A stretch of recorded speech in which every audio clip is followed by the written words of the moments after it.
Oh, Have good you? evening. We are live. Welcome to the 90 minute.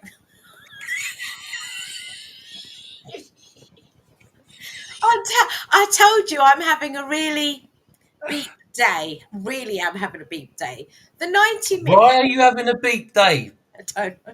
Honestly, just don't ask. And it's only No, Monday. what's happened that's caused this beat day? Shh, be quiet. Well, look, Welcome to our three viewers want to know. the 90 minute sports deck podcast. There you go. Got it out finally. Yeah, I've had a really bad day. Really bad day. I broke my works car. As only a woman can do. Literally, like literally, you have no idea. The next question is going to be, how did you break it? Isn't it? How did you break it? Right. So now I want no comments about female drivers when I say this to you. Oh no, I would never say anything bad about female drivers. I may have accidentally filled the car up with the wrong fuel. Well, a lot of people do that. Like accidentally, because there's no sign on the outside of the car to say it was a diesel, and so I just put the petrol in.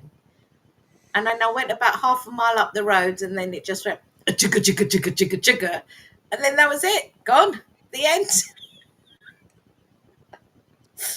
So I was stranded at the roundabout near Newport Pagnell Town Football Club, believe it or not. Managed to get the car halfway onto the side part, and it was half on the road, and then had to wait an hour for recovery to come pick the car up. And then they drain it. They open the valve, drain all the fuel out. Is that what they do? That's the only thing you can do. Yeah. But don't worry, my father-in-law, rest his soul, did the same thing with his Morgan.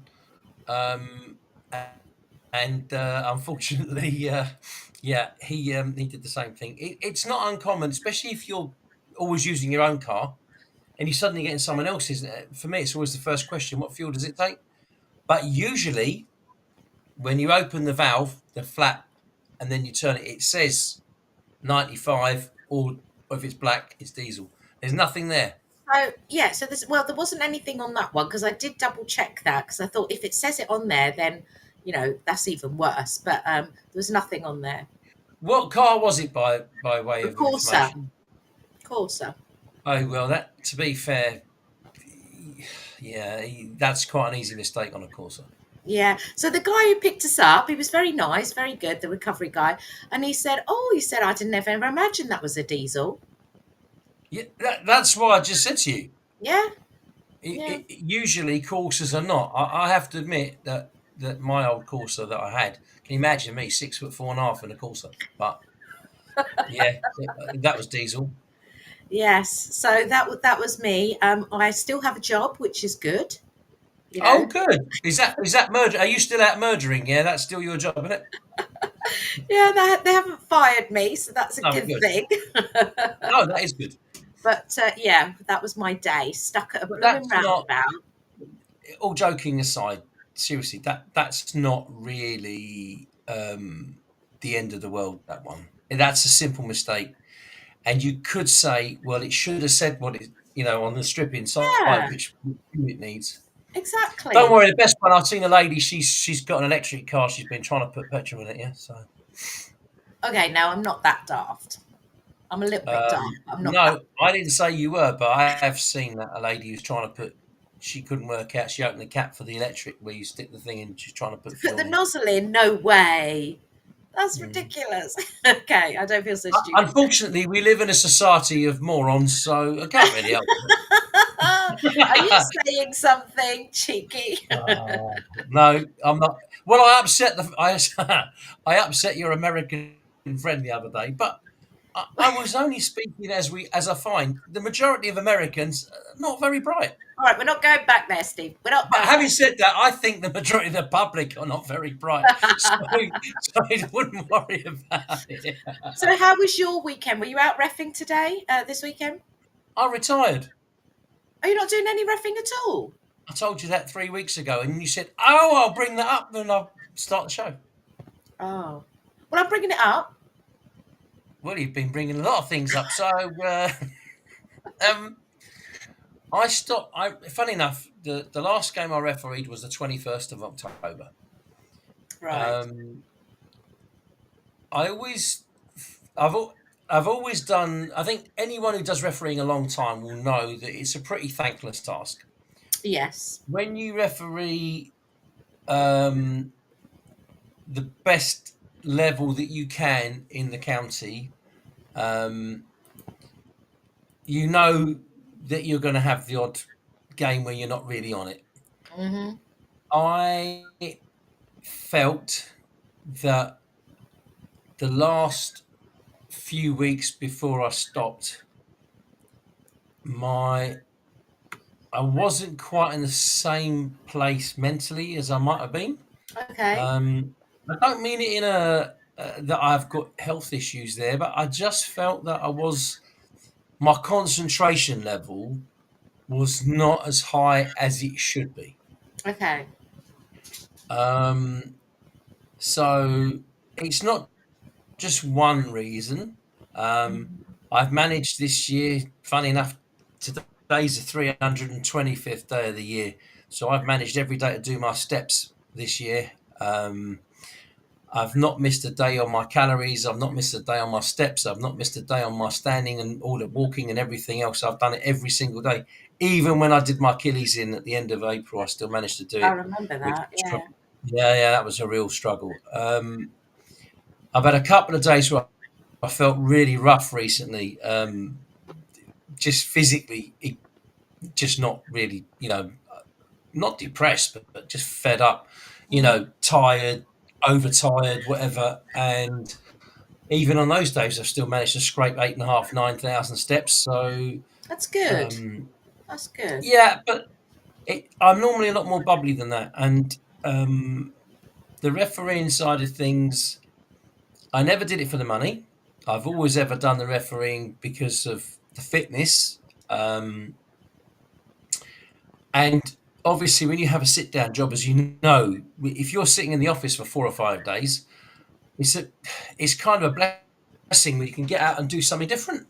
Yeah. And the refereeing was always part of that. I always felt that it was good for my physical health. It was good for mental health to get out of the car, stretch my legs, make sure that I was doing something different. And for a couple of hours, your mind is only focused on the football, which, for me was really, really important. However, whether it was luck, design, good luck, bad luck, whichever you like to look at it, I had a feeling at the end of last season that maybe I might stop because of the injury. It wasn't the first time I did my Achilles in. It was the third time, and this time was the worst one on the left one. So I just thought, golly, this is, is this part of the old age bit? Because fair enough, I'm in my 60s. I Yeah. mean, I know I look fantastic, but You do, for a Steve. You lot of look people of my amazing. age, a lot of no, but all joking aside, there are an awful lot of people who are 61, 62, 63. They're really overweight. They can't get about. They don't Yeah. walk very well. They really struggle. And, Yeah. thank God I don't. I mean, I do feel it a little bit when I'm working and doing like gardening and things that I was doing this afternoon. But the physical side of things, I can't do it at the speed or the power that I used to do it at. But I can still do it. And there's a lot of people in my age group who've got heart problems and various other issues and can't do it. So Yeah. they're but for the grace of God go I in that respect. So with the refereeing part of it, I always felt, well, whilst I can still referee at the top level in the county, I want to. But I also felt that I wasn't enjoying it as much, whether it was bad luck or design. As I say, I think I got sent to a couple of grounds where I don't normally have a particularly good time there. I think one of the teams are or have been over the years difficult for me to deal with. I think it's a multitude of sins. Mm. First of all, it's quite a long way away. Secondly, they could have forewarned me that all the roads getting there were closed, and they didn't. So when I was going to the game, I left quite early, considerably early to get to it. I allowed myself over an hour to get somewhere, which took me an hour and 40 minutes near enough. Mm.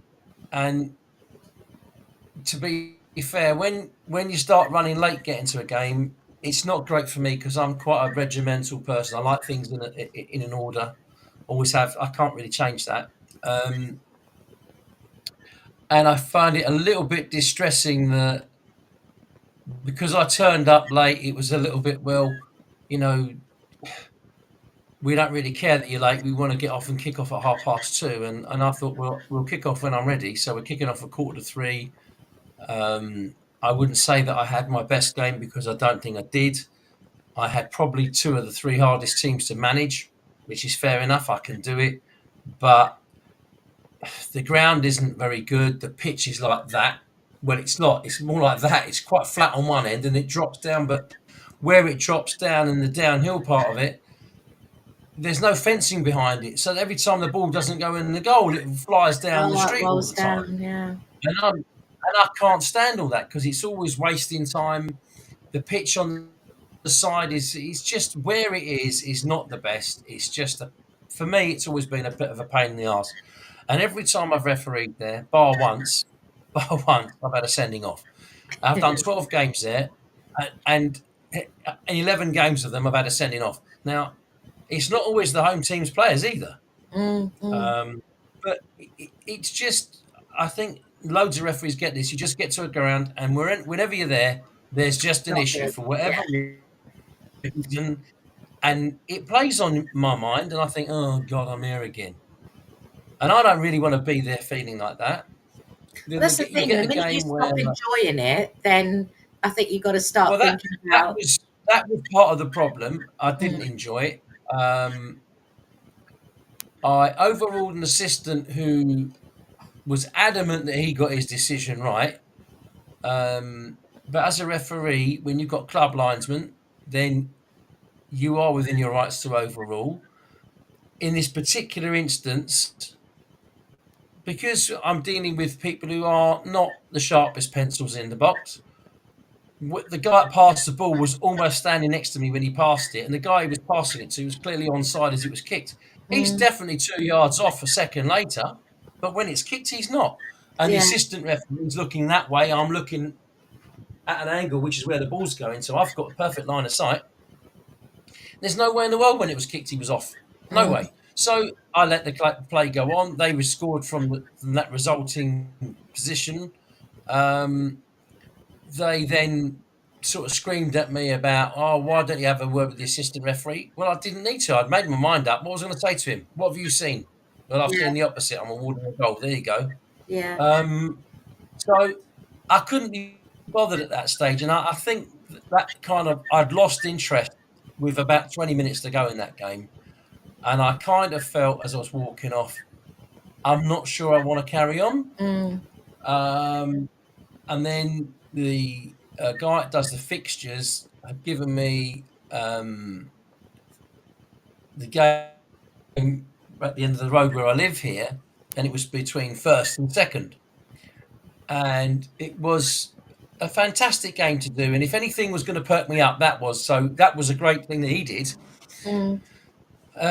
Unfortunately, or fortunately, whichever way you look at it, I handled that game superbly. There's no question about that. Good. But my local team, who are now top of the league, as I found out yesterday, I disallowed an equalising goal in the last minute for a push. And it was a clear push. And if I can't tell the truth when I'm refereeing, there's no point in refereeing. Absolutely. I awarded a free kick. I awarded the free kick. I still added the 3 minutes of injury time that was still left to play at the end of injury time at the end of the game. And the game finished 5-4 to the other team. Don't normally get that sort of game. I normally get the 1-0, 2-0 sort of games, but this particular day was just that sort of game. what's annoying is one of the goals that Caldicott scored was played an absolutely out of this world advantage. It's the sort of advantage every referee thinks, oh, thank God. You play an advantage, a guy gets absolutely flattened, 3 passes later, the ball's in the back of the net, and you know that you've contributed into allowing them to score because you've allowed a fantastic advantage. Went back to caution the player afterwards, and the guy that got flattened turned around and said, "That's superb refereeing." Now I know that, and I don't need someone to tell me when I've done something right or wrong. But when you're getting marked by the club officials, any advantage like that is an automatic 5 points.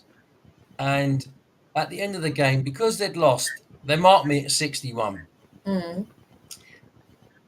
I can assure you, had I been assessing that game, I would have marked myself at around about 80, which is a very high assessment, but it was the game, the level of the game, and I can assure you that would have been a fair assessment. The away team marked me at 85. The home team put down 61, so they didn't have to send a report in. Now, if that's a 61, then I have to stop refereeing because I know for a fact there's no way that's a 61. They Yeah. marked that on one decision, marked against them because they didn't agree with it. Yeah. So when these two things came at the same time, and the paperwork and everything came to me about a week after, 10 days later, I just thought, I'm getting castigated for nothing. I'm not really enjoying it. And if I'm not enjoying it, then really I don't need to be doing it. No, exactly. So I was already cemented onto an FA Cup match, but I got put on a game over in the west on the way to where you are, actually over towards Milton Keynes, and I turned up at the game. I was hoping it was going to be off because of the weather, but surprisingly it was fine, the pitch. It was a 2-2 draw. It was a fairly easy game to referee, if I'm totally honest. But the first goal, one of the teams gave away at the end of the first half. The goalkeeper came out and punched the ball and ran into the back of a player who'd already turned his back on it, so he wasn't interested. And because he fell over, he was asking for a free kick, which it wasn't. The ball bounced around the penalty area, and one of the defenders tripped up the attacker and clear penalty. So I awarded it, and they scored from the penalty. Oh.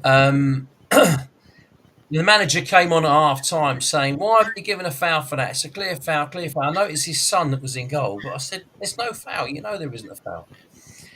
And you just think, God, can I get through one game without someone moaning about something? And Yeah, it's that ain't just, gonna happen. it's at the stage. And at half time, I decided that's it. This will be my last half. I came out for the second half. The away team who were struggling scored again. And then the home team attacked and attacked and attacked for the last sort of 35 minutes of the game and equalised in the last minute of injury time. Now, the guy took the corner and there were 23 people.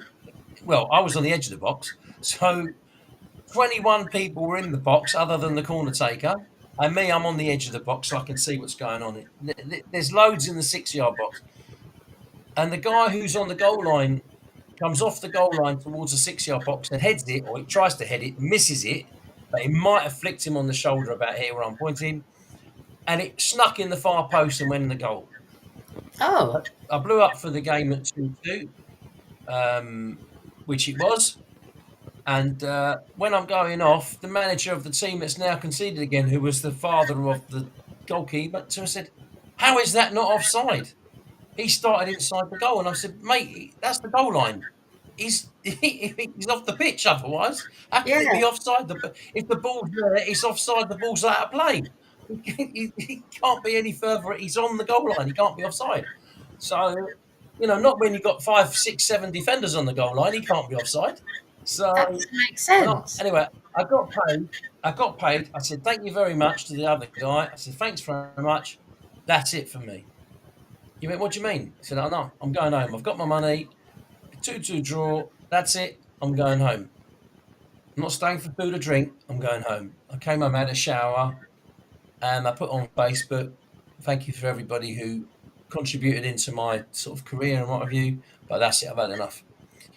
And I had a phone call from the FA a couple of days later. I had another phone call about a week ago, 10 days ago. And I've even had an email about refereeing next month. And I've just said, look, I'm not in the right place to do it. I don't feel that I'm missing it. Mm.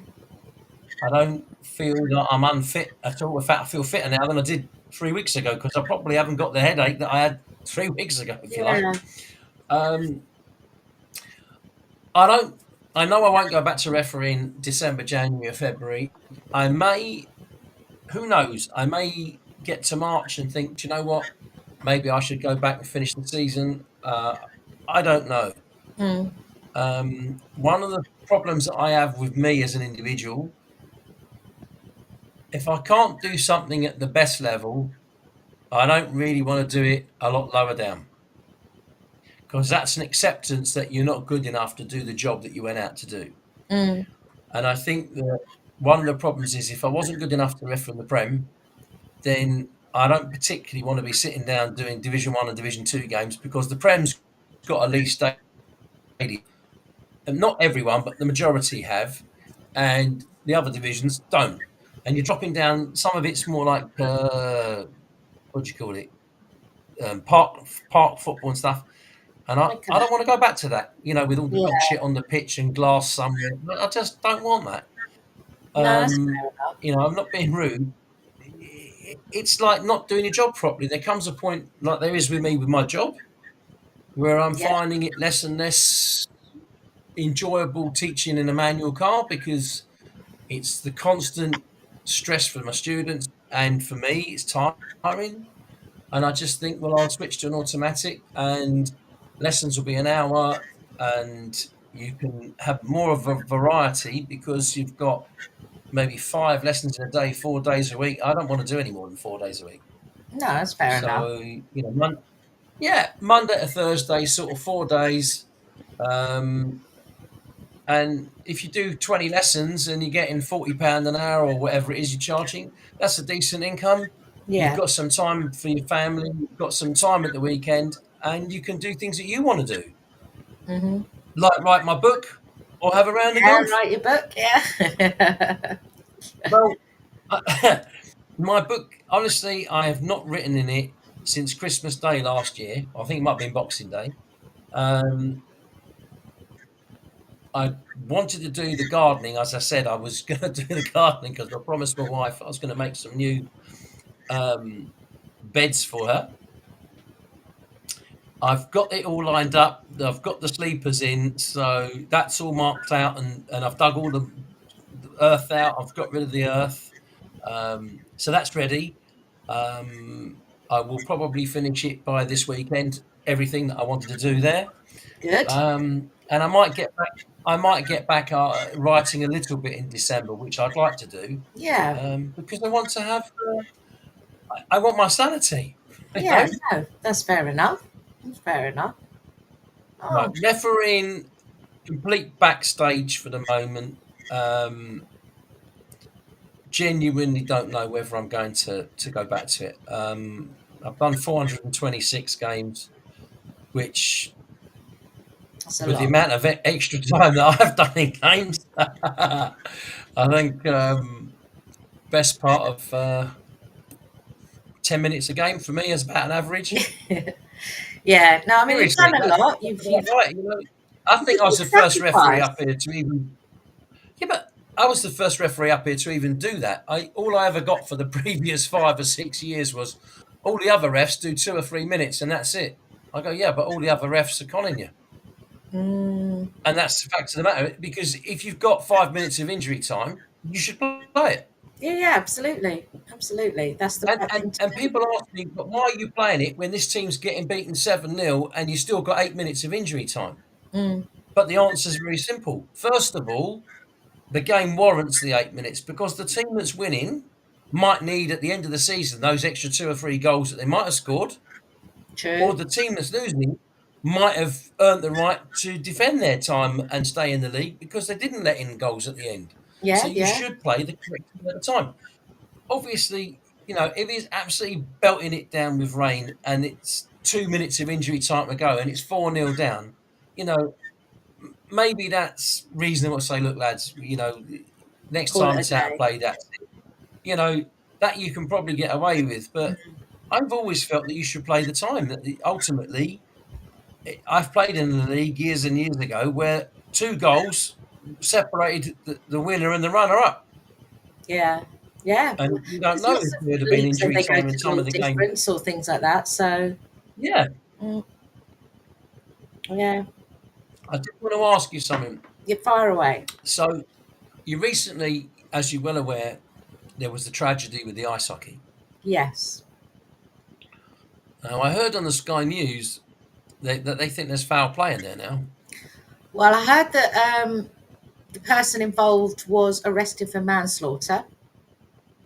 Yeah. I mean, I So don't. it wasn't somebody on the ice. What? It wasn't another player. Well, I don't think it. How is it another player? I don't know. Well, I've heard various things, and so I don't really know the ins and outs. I've heard one story where the other player has put his foot up, like a karate kick type thing. Do you know what I mean? Mm, And the blade that was showing, and that's how the injury occurred. That's one of the things I've heard. okay. I didn't know that because I heard it the other day on the news, and I'm thinking, well, did the guy get told in the changing room, and then while he was in the changing room, someone did him in? I It wasn't was sure. definitely. I'm sure it was on the ice. I'm 99% certain it was on the I, ice. I, I don't know. No, I don't Yeah, know. but I would have I just thought heard it, and I thought, wow, how tragic.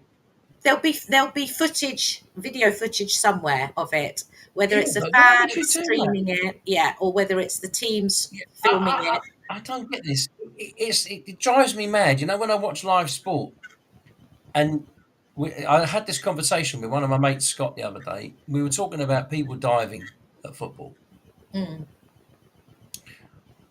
and he said to me, "Did you see the football last Friday?" So between England and who were they playing? Malta. Malta. So I said, "No, I didn't see the game. Absolutely not a Scooby Doo." But I heard from a few people that the referee was shocking.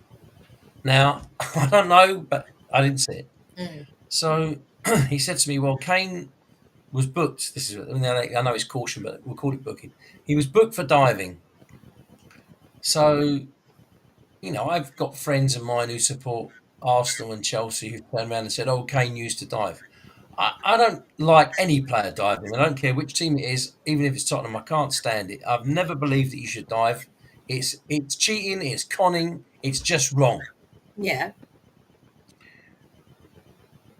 But when I spoke with this guy, and he is a Chelsea fan, and he said to me, when they stick their leg out a bit and then they cleverly get bumped into and fall over, he says, "What do you think of that?" And I said, "Well, sometimes they're playing for a penalty. Yeah, yeah, yeah. You see that a And lot. sometimes they're dragging their leg after they've kicked it past the defender and then drag it into him. There is a difference." Yeah. I said, "But for me, if you're trying to gain an advantage by cheating, you need to be sent off, not cautioned. Because for me, it's not just it's basically cheating." Yeah, yeah. So that would be the same as the referee cheating and saying, "Right, I've seen something there, but you didn't really see it," and you going, "Right, I'm sending him off because he's done a little foul and no one else has seen it." Well, Mm. when you've got VAR everywhere and you've got cameras everywhere, you can't get away with anything these days. Not as much. So Definitely the not. referee, no, you can't. Cheating's just cheating, and I don't tolerate it. It's Mm. no matter what sport. See, years and years ago, I used to help a snooker club in London, and all the people I ever played against, I've never known anyone cheat at snooker. If you've touched the ball when you put your fingers down and it's in a position where it's quite when you just graze it with your fingernail, Mm-hmm. you've committed a foul. I don't know anybody that doesn't call it on themselves. I've never known anybody not do it. Yeah, I've yeah. made mistakes and touched the ball accidentally or leant over and caught it with my clothing. Mm. I would never cheat if I've done something. And and snooker's very good at that. You don't see people in rugby appealing for something when it's not theirs because rugby's either in or out, kicked it or didn't kick it. They can't decide if someone's in on offside or not because that's what their cameras are there for. Yeah. Football, you see a guy kicks the ball out of play, you know he's kicked it out of play, and he's put your hand up. Oh, our ball, ref. And I'm thinking, you just kicked it out of play. You're cheating. Mm. You know. I know when the two of you kick it together and there's a ricochet. As a referee, you Different. kind of give what you see. You don't Yeah. know. You can't see it perfectly. I mean, when you see it in slow motion on a snooker table, for example, when the ball wobbles in the pocket, Mm. it doesn't wobble one. It sometimes wobbles 6 or 7 times, Yeah. and then goes in or stays. Oh, have we lost Steve? Oh. Oh, he's back. What have you been doing? What happened to you? It's you. Where did you go? You disappeared. No, you did. You went off the screen. I didn't go anywhere. You did. And then it said no Donna, connection. you're stuck. You've frozen, yeah? No, you did. And then it said no That's connection you. on your screen. I swear to you. I'm watching myself. You're stuck. You're frozen. Who, me? No, you just moved. You just moved. You've disappeared out of live preview. Live. Yeah, you're moving now. Yeah. No, you froze and then you just vanished and it said no connection. Oh, I don't know. That's definitely your end. Oh, no. Okay, so right. We all know how dodgy Milton See, you've Keynes frozen is. Come again. on. No, I haven't. You did. It's you. Okay. I'm looking at myself. I can see what happened. Shall we Anyway. get on with the some sport? So what we will do, obviously, when we find out more information about this ice hockey incident, I'm sure we will update everybody. But that's what I've heard, and who knows? But I'm sure there'll be footage Sad, of isn't it, it? so it will be quite Why clear would what you happened. do that? I mean, surely you can't think that you can get away with things like that. Oh, I blooming hope not, because if that was the case and he'd like stuck a foot up and deliberately had his blade showing the way he did, then that is exceptionally reckless of the person to do that, So, Well, yeah. I mean, he's got to live with that because if obviously the guy's dead. So if he's killed him, Absolutely. I mean, he might say it was that. He could have slipped. You mean I don't know? He could have been skating and he slips and his foot comes up. You You see, don't that's know what that. I thought. Initially, that's what I thought had happened. And you didn't hear any of the supporters of that team of saying anything controversial about the other player or what happened. You know what I mean? So Scary, I don't know. We'll have to wait Scary. and see. We will. Have you been watching the basketball? I haven't been watching the basketball, no, because last week I was on late, so I didn't get to watch very much at all. Oh, so how are the Breakers doing? They're doing very good. I did go and commentate on Saturday. And I've got Right. to tell you something really odd, right? But I'll tell you in a second. So the Breakers won. They played a league game on Saturday, and they won. They played against a very established D2 team. So quite a strong D2 team. They've been in D2 for quite some time, and they won 118-81. So very good win for the Breakers.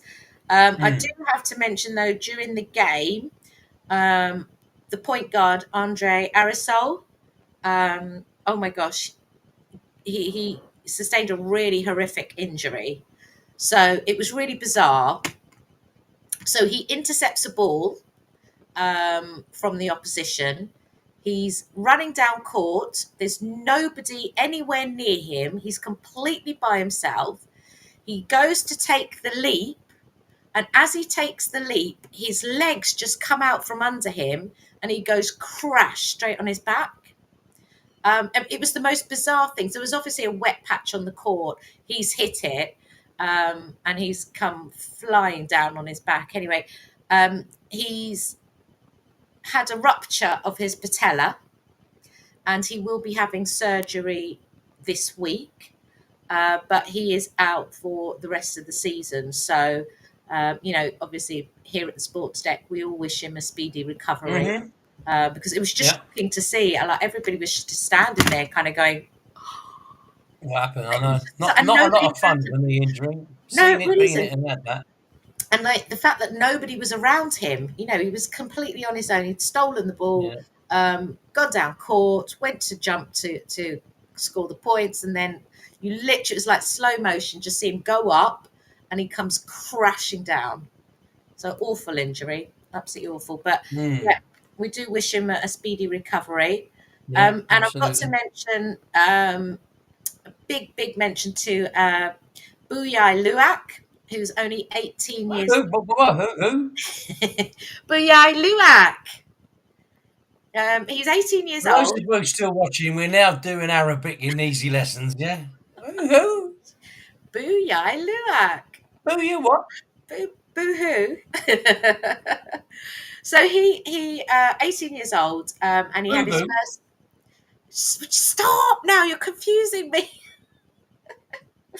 And he had his first start for the season for the Breakers, which was really good to see. He's being such a young player, and he ended up MVP for the game with 25 points. So very good. He was really on fire on Saturday. So it's really good to see. So the table is very bizarre. So I had bizarre. What's your table? Is it ebony, mahogany? Well, it may as well be. So listen to this. So this NASA team that we played. Who? NASA. NASA. The NASA team. Well, the rocket team. Yeah, NASA rockets. That Space Jam, that is. They were sitting fourth in the table, in the league table, having played 7. Well, it was bizarre, right? So look, they played 7, but they won 3 of them, they lost 3 of them, and they had 1 void. Why would you have 1 void? Because maybe the team they were playing against put an ineligible player in it. Maybe. I mean, I've never seen a void game before, so yeah, very strange. Very strange. Well, you can check it out while the game was void. You only have to go on to Google. But there could be various reasons, isn't it? But I wanted to know why that will tell you why was this game made void between so and so and so and so, the NASA Rockets and whoever it was, the Space Jammers, and then you can whatever it was, and then you can check. I will be nosy and have a little look. So well, there you go. Look, if you don't stick your nose in the snout in the trout, how the hell are you supposed in the trough? If you don't stick it in, how are you supposed to know? Oh no, you're really confusing me now. I'm lost now. This is too much hard work. You've had a bad day. I'm having a really bad day. You've had what they say. REM used to say. We've had a bad day. We've had a bad day, really bad day. So the table before Saturday's game, it was the Breakers were joint first with Team Solent on 12 points each. Oh, I know where they are. Near Southampton. Ah, down that way. Yeah. So that's how it stood before Saturday's game. Obviously, I don't know how Team Solent did. So you've had all this time to look at the results and the table and prepare. Yeah, but I've been busy and I've been working. Anyway, you've been breaking down. That's what it is. Something really weird, right? So I'm having really bad... Yeah. Go on, you've got to tell us because we want to know. What happened? So I have been having really bad connection problems when I'm doing the live commentary, right? So I have a Twitter space and I set it up and I connect, and then that's how I do my commentary, okay? So Saturday, it disconnected me, so I had to restart a brand new space, okay? So only 8 people joined. Which game was it where you got disconnected? At the Breakers game on Saturday. Oh, right. Okay. In the leisure centre. The signal's getting worse there. Anyway, so I only had 8 people join in live. Normally I get quite a few more. So only 8 joined in live. But get this, 199 people listened to the playback. What? How was that possible? Why would you do that? Well, it is possible it might have been running a few minutes behind, Why would so that? that's possible. But why would that? Well, maybe they couldn't get to the game and they were listening to it, and it might have been a few minutes behind. You know, it's not the end of the world. No, but then wouldn't that have shown as a live listener? I'm Yeah, not it would sure, have showed darling. as a live listener. You know how really brilliant I am with anything to do with computers and everything, yeah? So I just thought that was really weird. I just find that very Yeah, bizarre. it is strange. It's like us getting no viewers when we do our show, and 19 million people wait till Wednesday to listen. No, but that happens though, right? We'll get a handful of people joining live, and then when I look back at the Well, no figures, one sent a comment in. I haven't, apart from the sample comment that's up there, I haven't seen a comment yet. no, it's because we're scaring everybody off. But then I'll look back on like a few days later, and there'll have been like, 15, 20 people watched it, and I'm thinking, why would you do that? I don't get that. Because maybe they're doing it at a time which fits in with their life. Yeah, I suppose. Maybe they find you so incredibly attractive and they Or haven't seen you boring. for so long, about every 3 weeks. So they feel that they need to get a fix of Or, Tara. or you know what it is? It's like when you're watching TV with the ads and you record it so you can skip through the ads. That's what they must do here. Is like they watch the playback and skip through the boring parts. Well, that wipes me out for about an hour. That's so funny. Oh, look, Oh, Lynn's just put, I'm listening. Hello, Lynn. hey Lynn, how you doing? Oh, bless her. She's a friend of yours, yeah? She's this is well, she's an amazing woman. Her and her husband, an amazing couple, who I appreciate a Okay. lot. So yeah, I appreciate the time they take to listen. Obviously, the way you're going, you're panning for you're panning for them to make you a meal in a minute. What, all the way from Do you cook you a America? meal? Oh, we don't go back to being in America again. No, no. I've Yes. had to suffer the Bears last night. Oh God, With the who? The Bears? I can't believe it. Who are the Bears? No, I didn't. Have you been smoking crack before you came on? I said who? Who are The the Bears? Bears? As in like the Chicago Bears? The Bears. That's who the Bears are. Yeah, Okay. the Bears. Yeah, we were winning in Detroit yesterday and managed to lose. If Oh, we can yeah. lose, Wait, we hold that. can lose. Wait, hold that thought. Let me just answer to Lynn. So Saturday, unfortunately, I had a bit of a connection issue. I was going live and then it disconnected, so I had to reset up a brand new space. So I did broadcast live, but unfortunately not on the link that I originally had up. So apologies, but I was live just on a different link. Oh, the Bears blew it. Yeah, I know. You know what? You know a word that rhymes with right, light, night. Yeah, Oh, that's what the Bears are this year. the SH word. Yes, that's the one. Oh, okay. Yeah. So So anyway, what happened? well, first of all, the Lions were expected to win, and you have to be fair here, right? The Lions are top of the table, and the Bears are crap. So I have to say that you would have picked the Lions to win before the game. But when the Bears are winning 26, I think they were winning 26-14, I think. Or 26, yeah, I think it was 26, or maybe 26-15. The Lions scored twice in the last 3.5, 4 minutes. And then they ended up with a very unusual safety in the last play of the game because one of the defenders from Chicago accidentally touched the ball and it rolled past the end zone and out, and that counts as a safety if the defenders kicked it or touched it.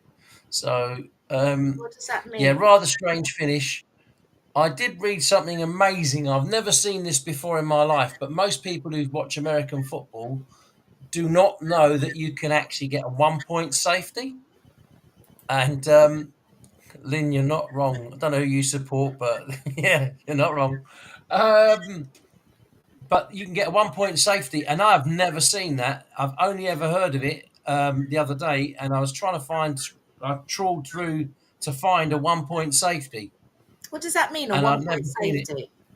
So you get a 2 point safety when, for example, just for example, so hello, darling. The easiest way to say it is if a defender goes into his end zone and he gets tackled, Yeah. or as it would be sacked, they call it, he gets tackled, then you give away 2 points, and then the umpire or the whichever he puts his hands up sort of like that to indicate a safety, yeah, for 2 points.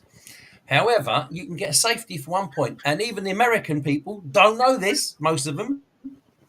So you get a safety for 1 point when somebody takes a kick for 1 point after. It's called a PAT. A 1 But point as he goes to after kick it, what? yeah, so it's PAT, a point after touchdown, right? Oh, okay. So you get a PAT, and he goes to take a kick, or he goes to take a kick for a field goal, and it gets blocked. The ball bounces up. One of the players on the defense runs back into the end zone, his own side, and gets tackled in the end zone, and that counts as a 1 point safety. Hey, Lynn's never seen it either. Well, there you go. So now you know, Lynn. That's a 1 point safety. It's only happened twice. My daughter's just popped her head in the middle of our interview. To prove we're live. To prove we're live, it's 18:46. Have you had a good day at school? Well, we'll try not to interrupt. I'm live on YouTube at the moment. No, not now, darling. Later. Okay. So, unbelievable. Can you imagine if I'm reading the BBC News? If it's not my Yeah, dog, I it's do. your daughter. Oh, I know. So, see you later. So, Lynn found that interesting. But yeah, absolutely true, Lynn. If you go on YouTube, not while the YouTube show is with the sports deck on at the moment, but you'll be able to go to some college football, and I do believe it's happened once ever in the NFL. So very, very strange. Never knew it until last week, but great bit of education I got on that one. I'd never even Going heard back of. to something, we were talking about sports, the sadness with that.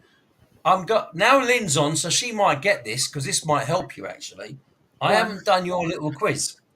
Oh yeah. Do the quips. I'm going to give you a couple of clues because on this particular week, I've decided to do one associated with pleasure, Lynn, associated with your happiness. This is especially for you, Okay. okay?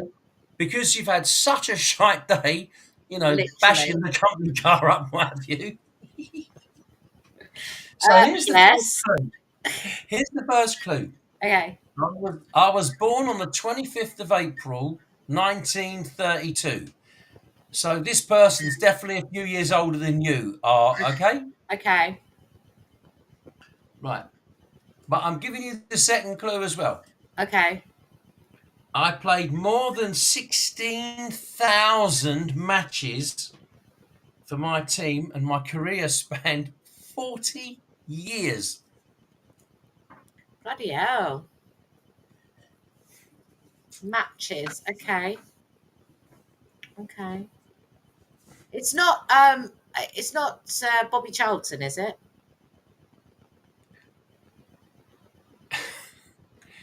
Why are you laughing?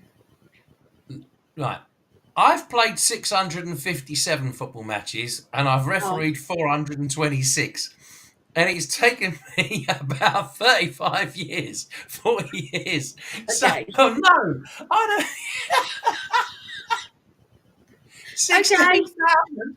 I'll be 492 years old. Scrap that. Don't worry about it. That's fine. Moving on.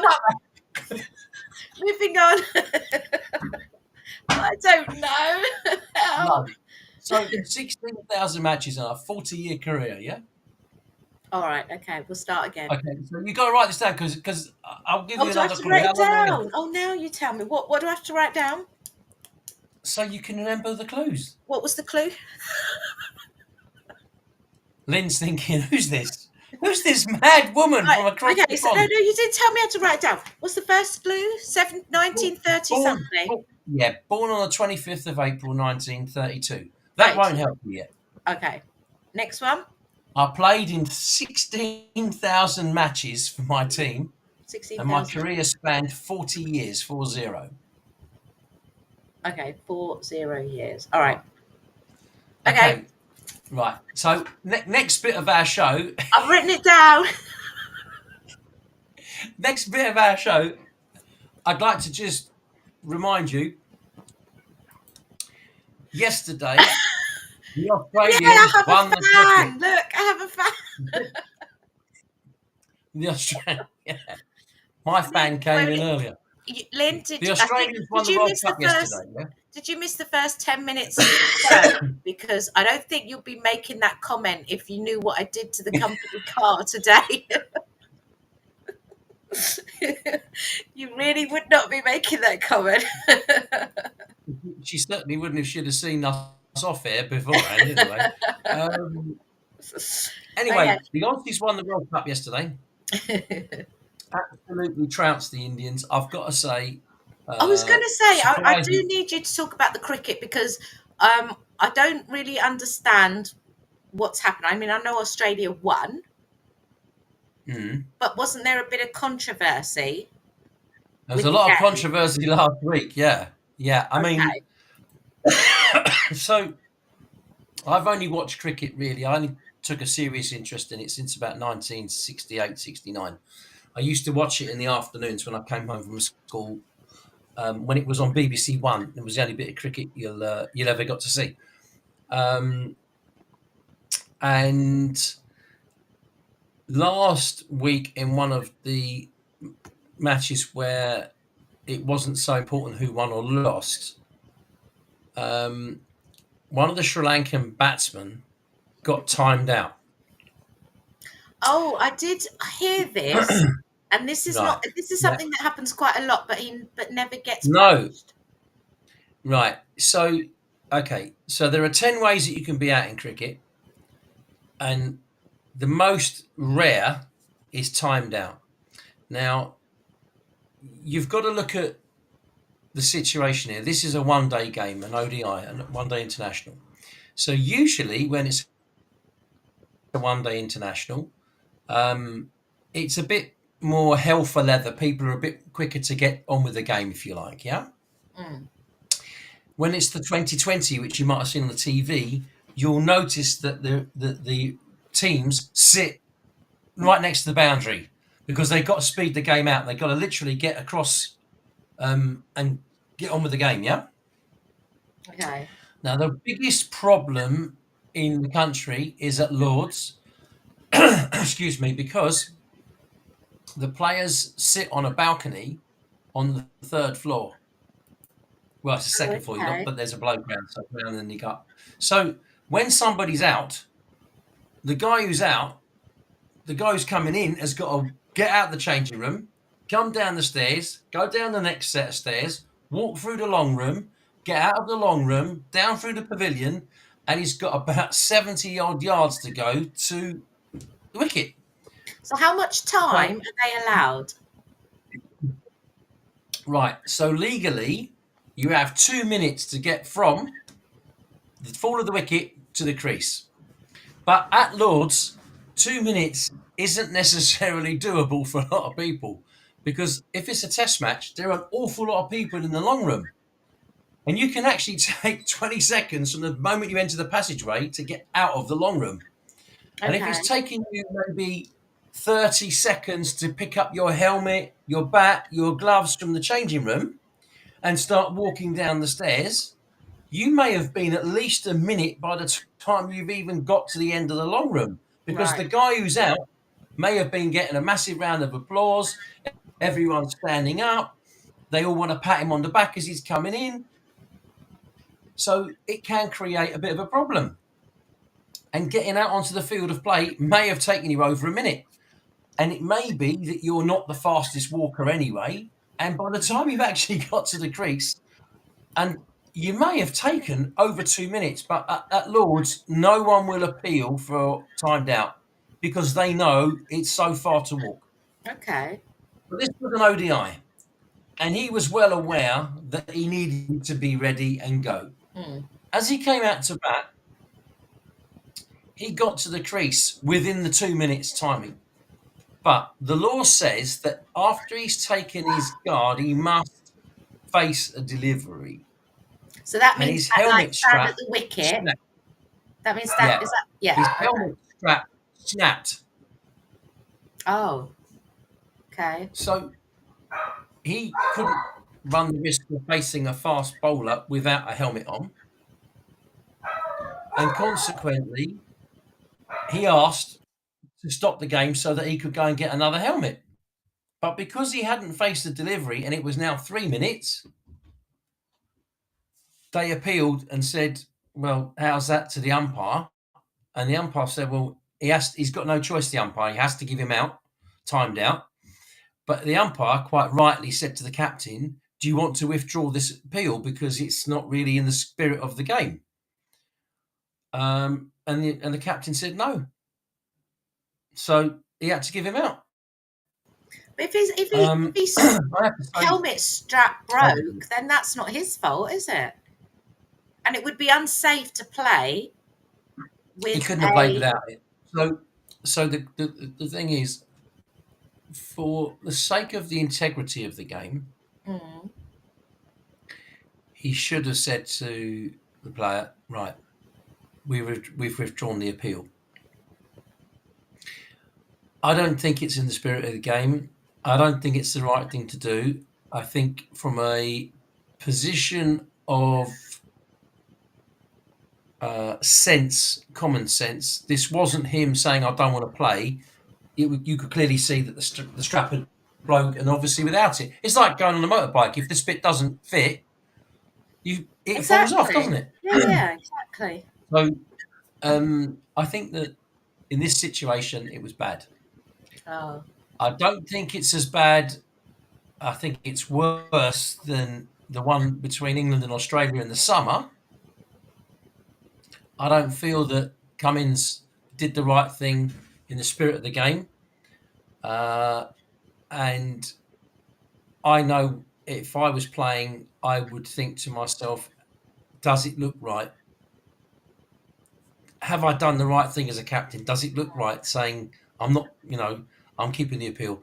If Cummins had said, no, we're withdrawing the appeal, he'd have got a massive round of applause at the time. Maybe England would have won the game. mm, But Australia would have been up in everyone's estimation rather than where they normally are, down. right. Okay. Sri Lanka were playing Bangladesh in this game. Sri Lanka are now banned from cricket anyway for indefinitely because their government has been interfering with the finances and everything else with the cricket. Oh my god. So they're not even allowed to play in it in anything at the moment. But it's terrible, really, what's happened. It's sad. Yeah. So that's what happened. And Australia Well, went on to beat India. have we ever had a cricket like 2020 or whatever without any controversy? I honestly can't remember. There's always been Well, there's lots something of going on. well, I think it depends what you call controversy. I mean, there's a lot of series you tend to find in the past when England play. Usually, they are the best supported side in the world in England. So when they travel worldwide, they bring the most amount of support worldwide when they Mm, travel. When you go and see India in India, of course, all the fans are there. Yes, yeah. but they're there because they're in India. They don't travel to England. You get some of Mm, the Indian people living in the UK going to games, but you haven't got like the Barmy Army have for England, where they go to all the away games, even on to yeah. Australia, and they go to the Caribbean. I've met them out there in the Caribbean. It's part of their life. Their holidays are spent travelling, watching England play cricket, which they don't cause any trouble. It's very friendly. The atmosphere is very good. It creates a better atmosphere having the away fans. To be totally honest with you, Yeah, yeah. I'm all for having away fans. I think that the same with the football in the Premier League, where they only allow 3,000. I think is wrong. I think it should be at least 5,000. You know, the bigger clubs in the Premier League, when they have Arsenal, Chelsea, and Tottenham are the three biggest in London.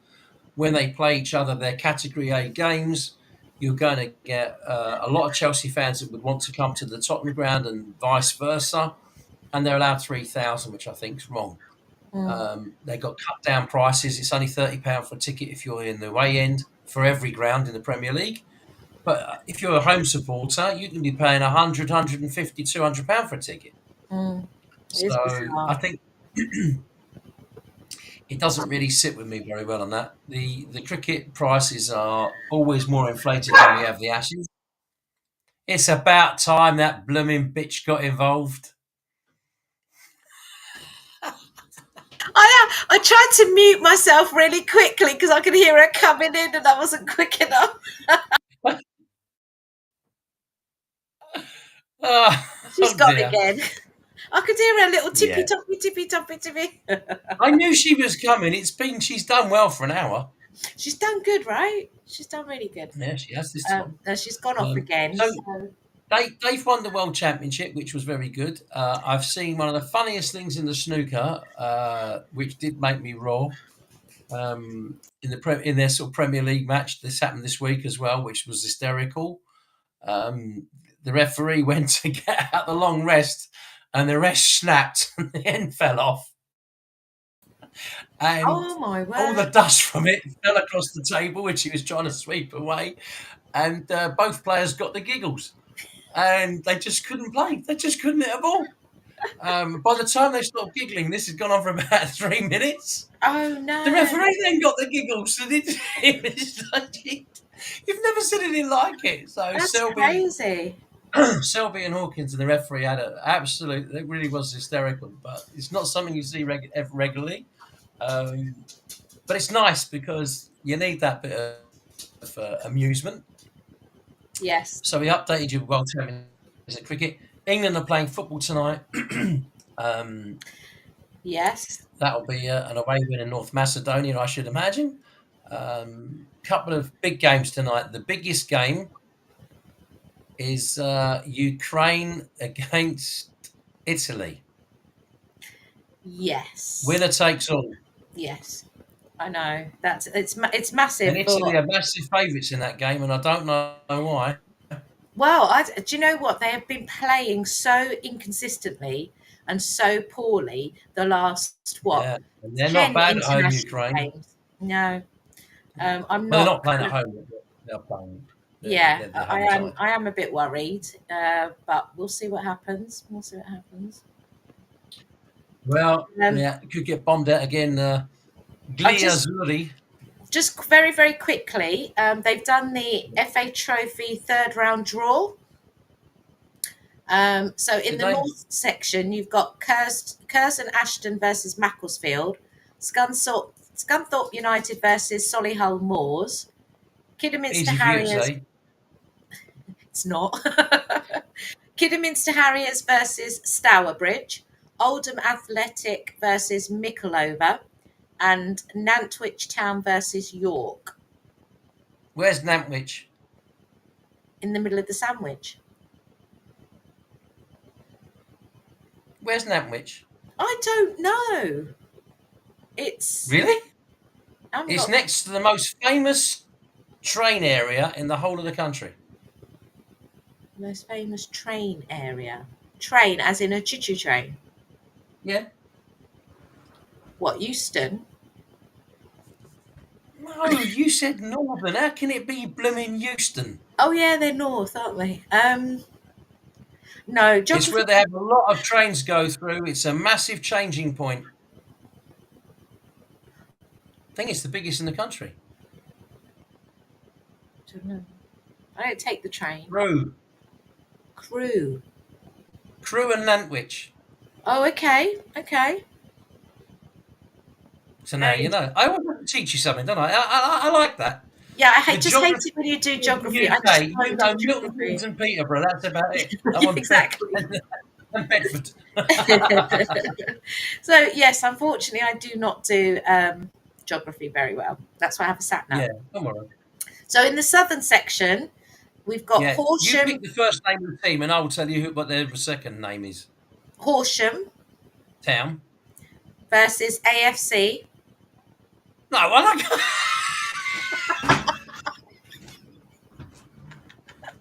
You said. You've got to have a name, AFC. That That, Well, that's there are what lots it of is. football If I clubs. tell you the There are second lots of name, you'll football know clubs. who it is. Yeah, but you might. Well, that's not AFC's not the first name of the team. Okay, Horsham versus AFC Totten. Tottenham. Totten, Okay. yes. They're near Devon, I think. Are they? Yeah, I think that's where Okay. it is. All right, Bath City versus Boreham Wood. I know those two. Yeah. Well, Bath City's in Bath and Boreham Wood's down the road. Oh, look, I thought that said bed and breakfast. Hold on, sorry. Southend United versus Hampton and RB. I thought that said B&B. Hampton and RB, Hampton and RB. That's what it they've says. changed they've changed their name. Who? Hampton. Yeah. Oh, is it And like Hampton and Redbridge? Is it like that? no, No. Hampton. Well, no. RB would have been the Royal Borough of Hampton, but Oh, it just they says might have Hampton changed and their Redbridge. name. Okay. Yeah. So Dorking Wanderers play Maidenhead United. Yeah. Bromley versus Slough. Yeah. I've been to both of those. Okay. Averley versus Hungerford. Averley is Essex. Hungerford's the M4 at Berkshire near Maidenhead. Yeah. Okay. Newbury. And then you've got Hereford versus Bognor Regis or South Park. So whoever wins. Bognor Regis should be Bognor Regis Town. Okay. Well, it just says Bognor Regis. Yeah. Hereford, obviously, I've been there for the races, and Edgar Street's where they play, Hereford. Bognor Regis, well, that's down in the Dorset. Who was the opposite other one? Of which? That last one? South Park. Bognor Regis or South Park. South Park? Is that with Cartman and Kyle? Who? Cartman and Kyle. South Park. You never seen the show? Oh, was it a TV program? What, South Park? Are you telling me you don't know what South Park is? No. What's South Park? Oh, you've got to watch it. It's really, it's a cartoon. It's quite rude. Well, I don't watch cartoons. I'm a 50-year-old woman. Yeah? You're not supposed to say you're 50. You lie. You're blooming 62. Look, You're not it supposed to says, say. where's the camera? South, wrong way. No, that way. Look the other way. South Park.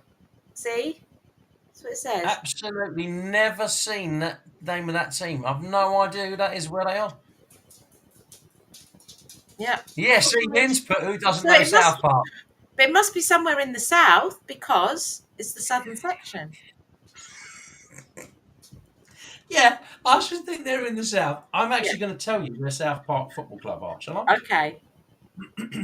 So I just thought that was I don't interesting because know. that draw has just come out. So I thought Yeah, that was I don't know. South Park Football Club. yeah. Ah, okay. They play at Whitehall Lane, which is Reigate. Reigate. Is that Now, like how do Essex they- way? Sorry. Sorry. If they'd have drawn Dorking, they would have had a local derby. Okay. Well, they didn't, so they don't. South Park beat Leighton Town in the first round. Oh. There you go. Interesting. Very interesting. Right, so you've done that bit. For Yeah, the did amateur that. football. Yep. Now we've got the issue with the Everton and the 10 points deduction. Oh, yes. That is, yeah, that's an But interesting before one. we do that, But before we do that, do you want me to write something back to down? my question. Okay, I'm going to write it Right. down. Here we go. So, part 3, they made a TV show about me and my team. When did they make that? In the 70s. Oh, okay. So it wasn't like a Netflix thing. No, we didn't have that in those days. We only had BBC One, BBC Two, and ITV. In the 70s. Look, I have written it down. Proof. And number 4, I was ordained as a Christian minister. Oh, hold on. In when? When was this? I didn't say when it was. It Oh, was, okay. I think it was in 1994. Lynn, yeah, I'm glad we made your day. Tara's my my bouncy carrot that I bounce off. She always makes me laugh. All right. Have a so, great evening. I hope it works out for you, Lynn. have a great evening, Ling. We will speak soon. Lots of love to the family. Okay, Thanks so for joining. what I've written down is Mhm. born in 1932, played 16,000 matches over 40 Do you have years. any idea which sport we're in?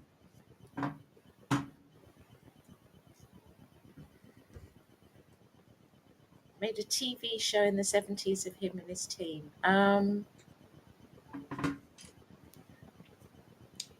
Are we thinking cricket? 16,000 matches. No.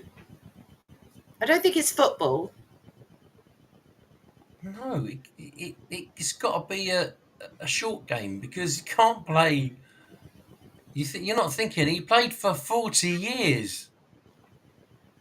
Oh, flipping hell. And he was a Christian 40 minister. years, 16,000 games, 40 years. Okay. That's 400 games a year. So it's got to be a short game. And then he became a Christian minister in the 90s.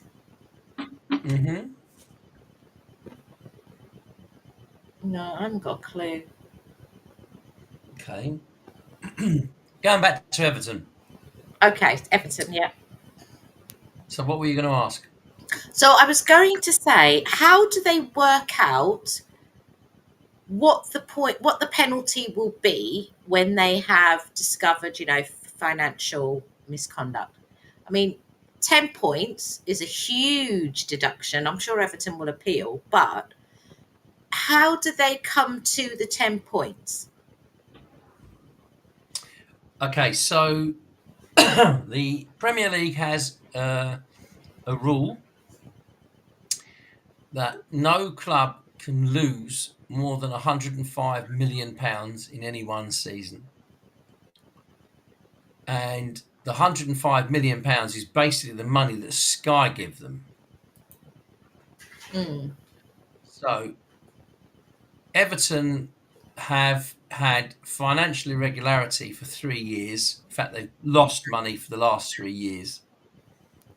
And this year, they lost 120. Well, let's round the figures up. 125 million. Okay. The FA, the Premier League, saw the fact that they've lost more than the allowed amount, and in their rules and regulations, they have the opportunity to bring in a sanction against Everton up to a maximum of 12 points. I'm assuming they're working the 12 points out based on 4 games is basically is a tenth of the games, so effectively they're getting a sort of 10% deduction, if you like. They gave them a 10-point deduction. My honest opinion is it won't make any difference this year because Sheffield United, Luton and Burnley are so rubbish that it's not going to make any difference.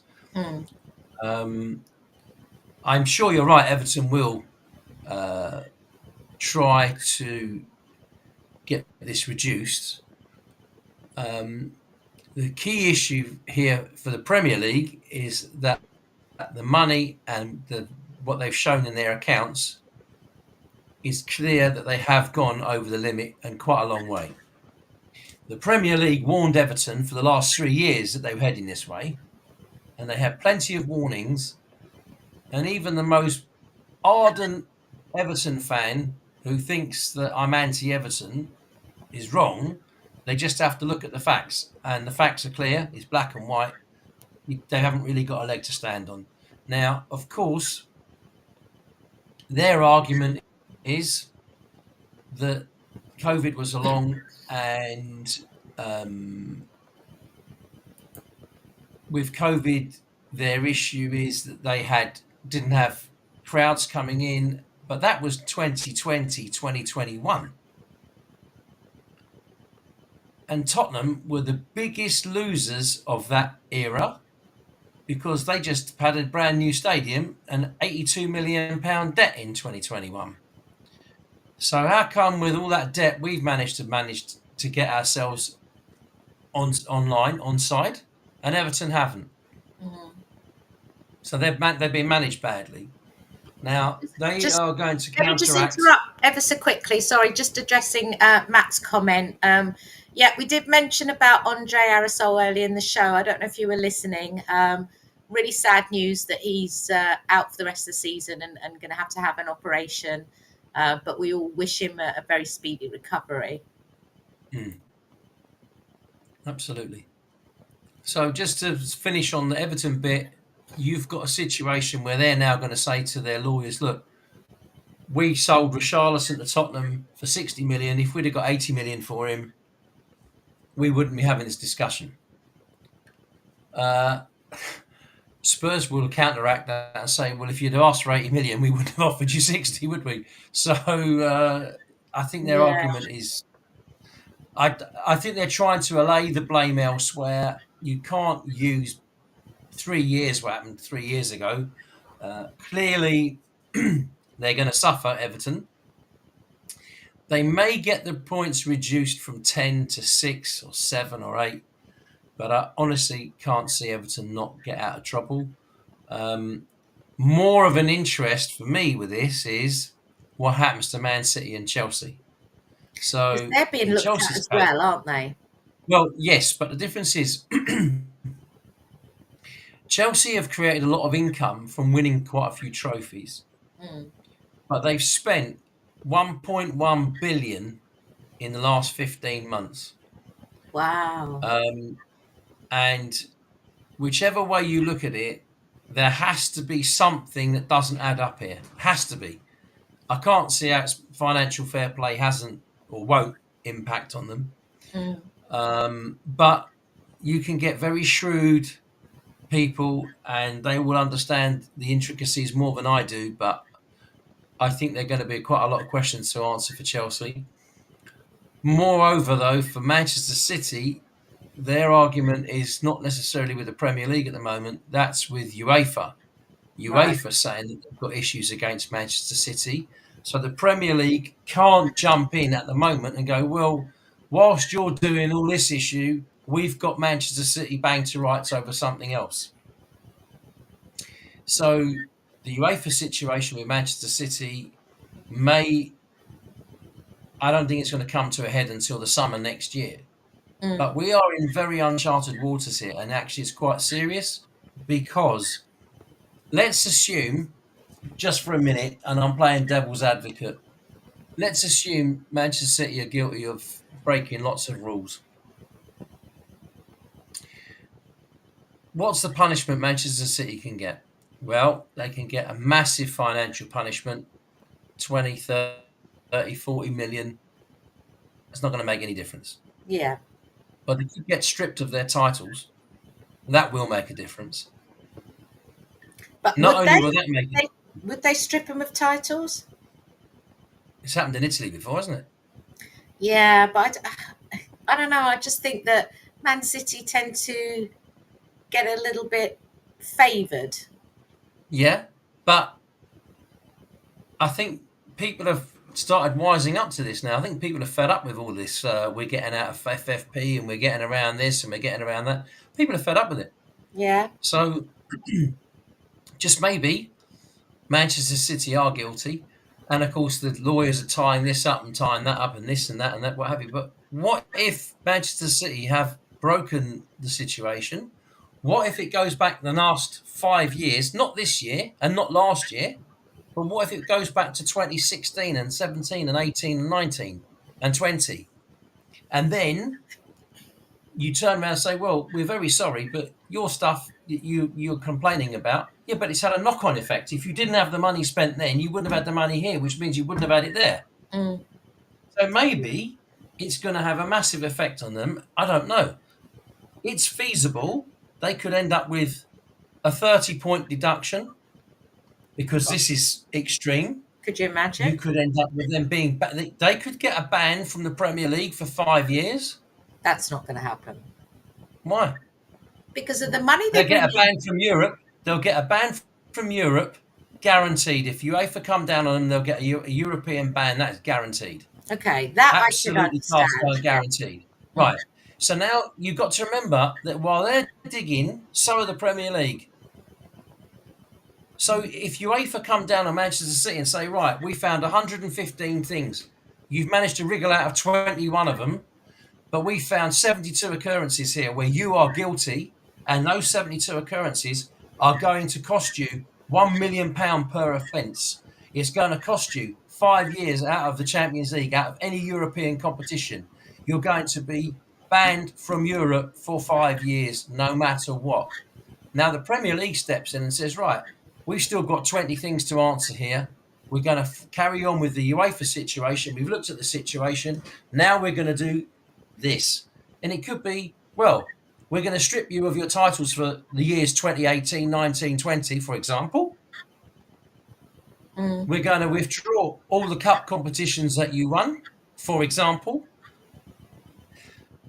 UEFA might say to Manchester City, you won the Champions League, but you wouldn't have won the Champions League because you'd committed an offence. Therefore, your thing's being wiped off and the trophy is going to be awarded retrospectively to Inter Milan. God, could you They imagine? have the right to do. Wow. They have the right to do this. They have the right to do this, and the only way Manchester City can get out of it is then they'll say, well, we're going to fight this, and this, and this, and they have to go against UEFA, and the only place they can go to is FIFA. They'll go to a high court judge and they'll go to FIFA, but UEFA won't lose. The money for UEFA way out it leaves Manchester City as a little dot, trust me. So if And when is UEFA that? come down When and could harden that Man City, decision be in? I doubt we'll see it before the end of next year. Oh, okay. Okay. Because it's been going on for 18 months already. They're under that's what I mean. investigation. They said it would be 2 to 4. They said 2 to 3 years before they even come out with an answer. Oh, So if they okay. come out with an answer, if they say to them in the summer, right, this is where we found you, you're guilty of 72 offences, and this is what we propose, Manchester City will obviously say, well, bollocks, we don't agree with that. We're going to fight you tooth and nail. Yeah. But in the meantime, UEFA can suspend Manchester City whilst this is ongoing. Okay. Now, this is key because some of the things may be Premier League stuff that are tied in with the Premier League. Some of Chelsea's things may be Premier League stuff. Now, I don't think that Chelsea's backdated stuff to 2016, 17, 18 is there. I don't think it is like it is with Man City. They've got different owners for the last 18 months. Like it or not, Abramovich gave Chelsea away for the price that he gave it away for, but he had no choice, really. Yeah, exactly. But this is a different scenario for Chelsea. This is what's happened in the last 15 months. Manchester City's is what's been happening in the last 6 years. So any penalty is going to be harsher for Man City in the League Cup final a few years ago, 3 years ago. Yeah. If Manchester City are deemed to have broken the rule, they will get expunged. Spurs will be the winners. Manchester City won the league last season. Arsenal finished runners-up. Manchester City will be expunged. Arsenal will be the title winners. Yes, it will be it will be given in retrospectively, and it doesn't really mean anything. But ultimately, it's effectively you've cheated. Yeah. So, it's like a boxer. He wins the world title, wins his fight, and he's found to have taken drugs. Yeah. Ben Johnson won the 1992 100 metres. I watched it. I never forget. Was it 92? I forget now. No, not 84, sorry. 84, he won the Olympics. Unbelievable time he ran, 9:83, and no one had broken the 9:90 at the time, 9:95, and he smashed everybody. Next day, he's been found to be a drug taker. He did, yeah. He had everything taken away of him. He's stripped. Lance Armstrong, years later, all his titles are stripped. So, that's going to be interesting. I really hope that they if they do find Manchester City guilty, I really hope that they do punish them properly and not think to themselves, oh, they're such a big team, such a big club, they bring so much money in, so much revenue. I really hope that that's not the case, because it's not fair on the other. I don't think they bring a lot of revenue in Man City. You don't think? Manchester City, no, Man City has not got a big fan base. It never has had. Okay. Manchester City might be the best team in the league, and they may have the best manager, and they may have the best players Mm, in the squad, but they haven't got a big fan base. It's not big. Man mm. United's fan base is much bigger. Chelsea's, Arsenal's, Tottenham's, Oh yeah, Liverpool's. yeah, yeah, Manchester City definitely. Man City probably aren't even the top, probably maybe top 8. Okay. So they haven't got a big fan base. West Ham have got a bigger fan base than Man City. So no, I don't think I really don't think that's the case. Yes, they're a great side to watch and they're entertaining on the eye. But at the end of the day, if you've had to cheat to get where you are through hook or by crook, Then then you you've don't cheated and deserve. you Yeah, you don't and they deserve what get you punished. want. I agree. I No, agree. you will get punished. Right, Good. one moment on that. I was inducted into the Hall of Fame in 2003.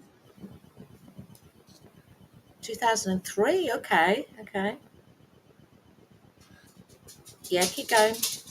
I was known by my first name, even though it was different to my first name. So I had a nickname, if you like, for my Yeah. first name, but it incorporated my real name. Well, that's very confusing, Steve. Yeah, I know, but if I give you the next clue, you might get it. Well, there's We only haven't got a lot what of time 4 left. minutes to go. Otherwise, we'll have to go into Still don't know extra. who it is, no? What No, do you know what sport it is? no. Basketball. Okay. Become a Christian minister. Yeah. It's not somebody from the Lakers, is it? No, Okay. because this person was born in 1932, yeah?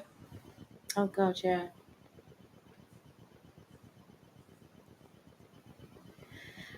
I don't know. Give me a last Okay, the clue. final clue is so obvious who it is, it gives it away. All right. I've got a fruit in my name.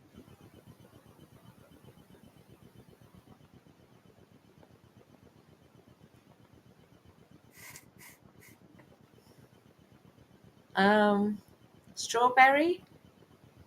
Still don't know who it is. Okay, last clue. I Um, played for the most well known basketball team in the world. You must get it. the Lakers, the Harlem Globetrotters. The Globetrotters. Yeah, so who was it then? Um, fruit. Apple, pear, banana, orange, strawberry, raspberry, peach. Peach. No. Um, I Yeah, don't know. somebody's screaming at the screaming at the screen. How do you not know who it is? Um, I don't know. I don't know their names of the Globetrotters. Wow, this guy's the most well known basketball player ever. Ever. More than Michael Jordan. Coconut, mango. Satsuma. That's it. um, oh, Come what on, about it's that? easy. Thing is, you'll say it, and I'll go, "Oh yeah, His surname was Lemon. lemon." Yes. Oh, I have no clue then. Oh my God, the most well known basketball player in the world ever. I don't know. You're making me feel very guilty now. You should be. You should be inside for being a bad girl. Oh God, what is it? Meadowlark Lemon. Who? It's real Meadowlark Lemon. Never heard of You. him. Oh my God, he's the most well known globetrotter ever.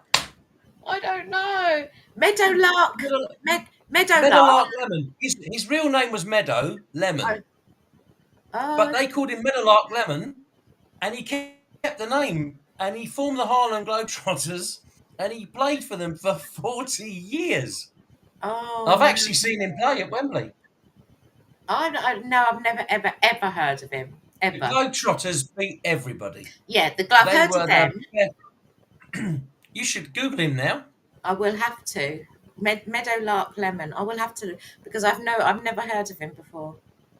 Honestly, the most anybody your age and upwards, would have heard him. Anybody You who know, I watched was, basketball in the 70s and 80s would have seen him play.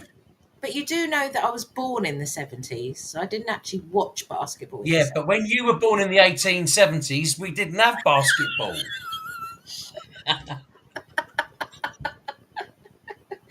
All right, you're giving away my age now, Steve. All right. But there'll be like little cracks appearing as we're watching I'm this. just laughing because I'm thinking of which sportsman's called Banana. Coconut, mango. No, I know Peach. There's a David Peach who played football for Southampton. Oh yeah. And there are a few berries, quite a lot of berries. There's berries, yeah. I'm sure there's a melon or meloni. Oh, melon! There's a few melons who play, literally. Yeah, literally. Yeah, and there's conch and a few unusual names, but definitely, I don't know any player called Banana except the geezer in goal for Man United. I think he's something Banana, isn't he? He's a bit of a banana. Andre Banana. But so anyway, before we go, I was just having a look at our next date. Are we going on a date? We're going on Does your husband know? We're going on a date. It's a live broadcasting date, so everyone's going to know. Not just my husband, everyone. Oh, right. So I was thinking about the 4th of December. So that is 2 weeks from today.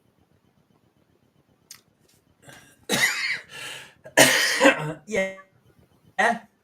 Excuse me while I remember what I'm doing. 4th of December, yeah. Yeah, I'm sure that the public can't wait. How does that look for you? 4th of December. Yeah, I start work at 6 in the morning and I finish at about 2, so that's fine. I can have a little rest. Okay, so I theoretically finish at 4 that day, but I'm working from home. So I should be fine. And then, of course, the following week is my operation. Yes, I have had a word. Now, you'll be glad to know I've had a word with the anaesthetist and the consultant. So the good news for you is we are on the lookout for a reverse-angled brain, and we have found a couple of politicians who don't use theirs, and we felt that we might have to have one of theirs. The operation's been reduced from 75 grand to 20, but I'll take 15 in cash, in fact. And for the anaesthetist part, which I can do very well, I found some very good alcohol, and I'm just going to pour it down the tube. That'll do. But do you know, I went to see the consultant last week, and she said to me, A, there's no guarantee you'll get your hearing, and B, there's no guarantee the hearing will improve. Oh, I feel like saying, well, what the beep am I doing this for? Pardon? You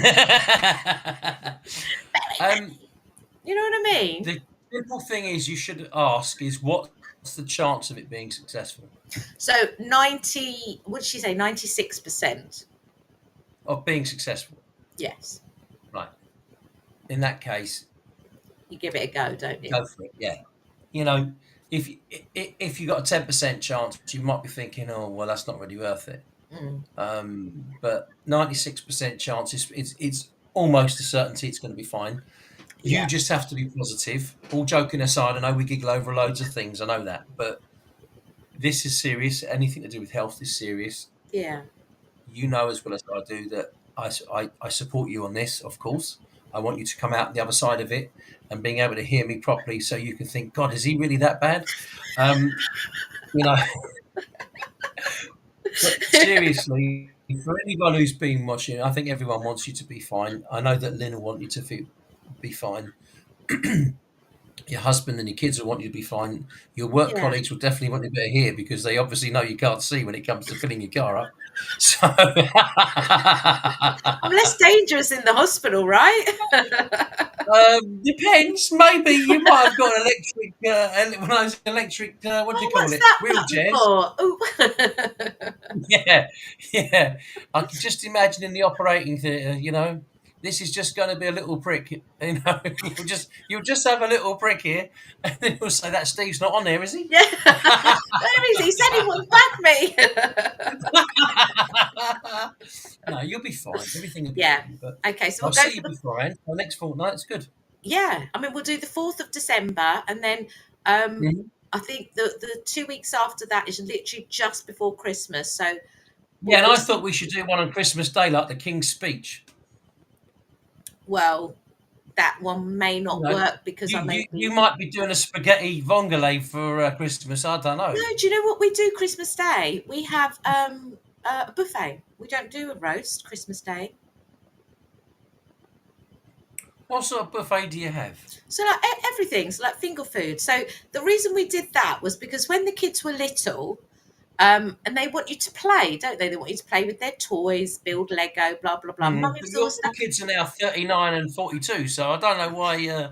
Well, I was always stuck in the kitchen, so I couldn't play. And then so we changed Yeah. it so that I could, be with them Christmas Day. And then as they've gotten older, we've always said to them, well, do you want a traditional Christmas dinner or what do you want? And they love it, the finger foods on Christmas Day. So we've stuck to it.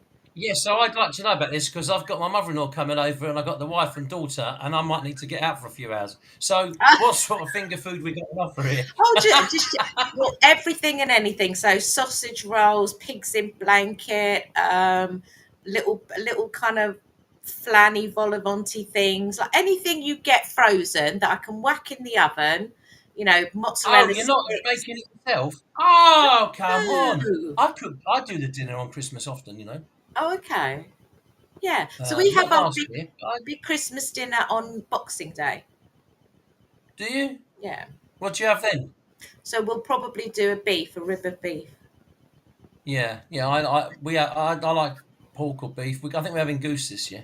Yeah, because we're not a big fan of turkey, but yeah, rib of beef is normally my No, yeah, go-to. that's also nice. Funny enough, my butcher's is not that far from you. Oh, okay.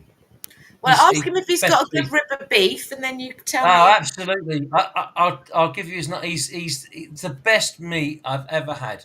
Okay. Well, let me know if they Ever. if they do a rib of beef and how much. They're only in what do you call it? It's Lower Shelton, Cranfield. Oh, Cranfield, yeah, no Cranfield, yeah. So he's directly off the A421. You go on the little slip road there, Okay. and it's honestly it's fantastic butchers. All right. Fantastic butchers. Not expensive. The quality of the food's superb. The meat out of this world. Okay. Rib of beef. Really. Next time you go, find out. Well, just ring. You can have how much if you want. They do the slaughtering there, so that's why I know. I used to teach them to drive. Okay. All right. So Okay. best, So we'll wrap it best part. up. Right, we're way over. In the plane shortly. I'm going to love you and leave you. Thanks Yes. to everybody and anybody that listened. Yeah, absolutely. And All we will 1 see 2 of you. you. And we will see you on the 4th of December. We will indeed, yeah. And Have a speak to you lovely soon, yeah. week. Steve, have a great week. And you, be good. Speak to you soon. Take care. Bye, Bye. darling. Bye bye. Bye bye.